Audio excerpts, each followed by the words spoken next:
Testimi I mësuesve I cili do të bëjë në muajin maj pritet të shtyhet. Ky testim është ndeshur me një numër të madh kundërshtimesh nga grupet e interesit. Sipas sindikatës së pavarur të mësuesve, afati që ka vendosur Ministria e Arsimit për të firmosur kontratën kolektive që përfshin edhe anullimin e testimit është data 30 prill. Presidenti I sindikatës Nevruz Kaptelli thotë se ky testim është antiligjor ndaj duhet të anullohet. Kualifikimi I mësuesve dhe testimet e mësuesve, kualifikimi I brendshëm dhe testimet e mësuesve nuk parashikohen në ligjin e arsimit parauniversitar. Në vendin 58 dhe 59 të tij në fjalë aty është shprehur qartë në fjalë se si bëhet kualifikimi I brendshëm I mësuesve që bëhet në shkollë, kualifikimi që kemi për sipas vjetërsisë së punës me fjalë 5 vjeçare, 2 vjeçare dhe 20 vjeçare, dhe ky testim është I palishëm.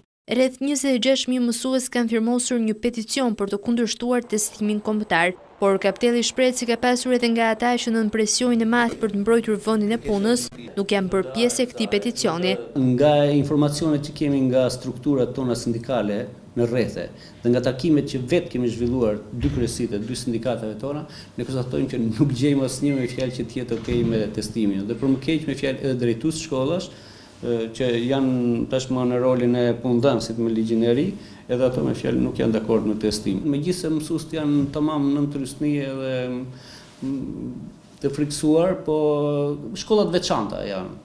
Dhe kjo jo më shumë me fjalë që kanë frikë mësuesit se sa e kanë bërë këtë të frikshëm drejtuesit e pak shkolla, po janë shumë pak. Sindikata e mësuesve kërkon rishikim të nenin 60 për ligjin e arsimit parauniversitar mbi pranimet dhe largimet e mësuesve nga puna.